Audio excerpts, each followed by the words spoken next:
ಆತ್ಮೀಯರು, ಶಾಸಕರಾದಂಥ ಅಲಂಪ್ರಭು ಪಾಟೀಲ್ರೇ, ಶ್ರೀಮತಿ ಕನೀಶ್ ಫಾತಿಮಾರವರೇ, ಹಿರಿಯರು ಆತ್ಮೀಯರಾದಂಥ ಶ್ರೀ ಬಾಬುರಾವ್ ಚಿಂಚನ್ಸೂರ್ ಸಾಹೇಬ್ರೆ, ಅವರು ಕೂಡ ಮಾತನಾಡಬೇಕಾಗಿತ್ತು. ಆದರೆ ಯಾಕೋ ಇವತ್ತು ಸಂಸದರಾದಂಥ ಶ್ರೀ ರಾಧಾಕೃಷ್ಣ ದೊಡ್ಡಮನಿಯವರೇ, ಆತ್ಮೀಯರಾದಂಥ ಶ್ರೀ ತಿಪ್ಪಣ್ಣಪ್ಪ ಕಮಕ್ನೂರವರೇ, ಶ್ರೀ ಯಲ್ಲಪ್ಪ ನಾಯ್ಕೋಡಿಯವರೇ, ಶ್ರೀ ಮಜರ್ ಅಲಂ ಖಾನ್ ಅವರೇ, ಶ್ರೀಮತಿ ಹೀನಾ ಬೇಗಂ ಅವರೇ, ಶ್ರೀ ಸಚಿನ್ ಸಿರ್ವಾಳ ಅವರೇ, ಹಾಗೂ ಆಸೀನರಾದಂಥ ಎಲ್ಲ ನಮ್ಮ ಜನಪ್ರತಿನಿಧಿಗಳೇ, ಸ್ನೇಹಿತರೇ, ಅಧಿಕಾರಿ ವರ್ಗದ ಮಿತ್ರರೇ, ಹಾಗೂ ಗ್ಯಾರಂಟಿ ಸಮಿತಿ ಅಧ್ಯಕ್ಷರಾದಂಥ ಶ್ರೀಮತಿ ಚಂದ್ರಿಕಾ ಪರಮೇಶ್ವರ್ ಅವರೇ, ಹಾಗೂ ಎಲ್ಲಾದರೂ ಹೆಸರು ಬಿಟ್ಟಿದ್ರೆ ಬಿಟ್ಟೋಗಿದ್ರೆ ದಯವಿಟ್ಟು ಅನ್ಯತಾ ಭಾವಿಸಬಾರ್ದಂತ ಕ್ಷಮೆ ಕೇಳಿಕೊಳ್ಳುತ್ತಾ, ಹಾಗೂ ಮುಂಭಾಗದಲ್ಲಿ ಸೇರಿದಂತ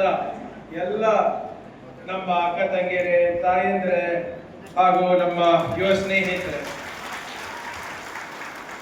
ನಮ್ಮ ನಿರೂಪಣೆ ಮಾಡಿದವರು ಹೇಳ್ತಾ ಇದ್ರು ಕಾತುರದಿಂದ ನನ್ನ ಭಾಷಣ ಕೇಳ್ತಾ ಇದ್ದೀರಾ, ಕಾಯ್ತಾ ಇದ್ದೀರಾ ಅಂತ. ನನಗೂ ಗೊತ್ತು, ಕಾತುರದಿಂದ ತಾವು ನಮ್ಮ ನೇರ ಪಾವತಿಯ ಸರ್ಟಿಫಿಕೇಟ್ ತಗೋಬೇಕು ಅಂತ. ಅದರಿಂದ ಹೆಚ್ಚಿಗೆ ಮಾತಾಡಲಿಕ್ಕೆ ಹೋಗೋದಿಲ್ಲ.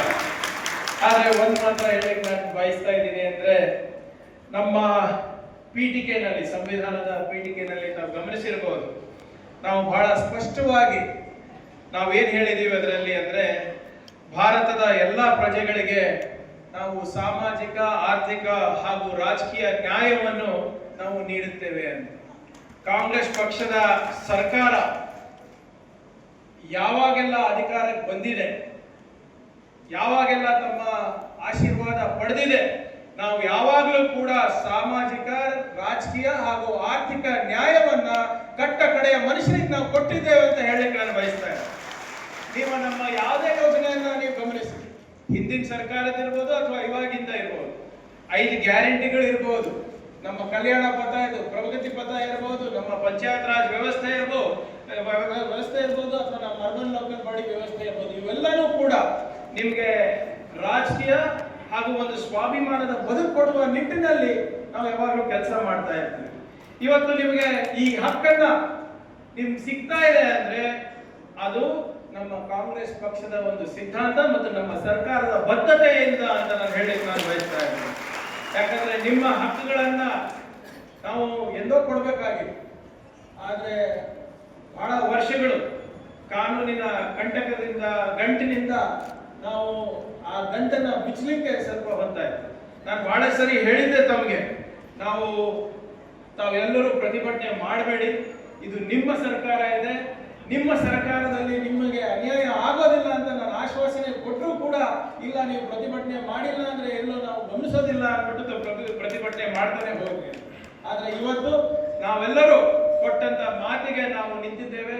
ಇವತ್ತು ಎಲ್ಲರಿಗೂ ಕೂಡ ನೇರ ನೇಮಕಾತಿ, ನೇರ ಪಾವತಿ ಆಗುವುದರಿಂದ ಇವತ್ತು ತಾವೆಲ್ಲರೂ ಮಹಾನಗರ ಪಾಲಿಕೆಯ ಒಂದು ಸದಸ್ಯರಾಗಿದ್ದೀರಾ ಅಂತ ಹೇಳಲಿಕ್ಕೆ ನಾನು ಬಯಸ್ತಾ ಇದ್ದೀನಿ. ಇವತ್ತು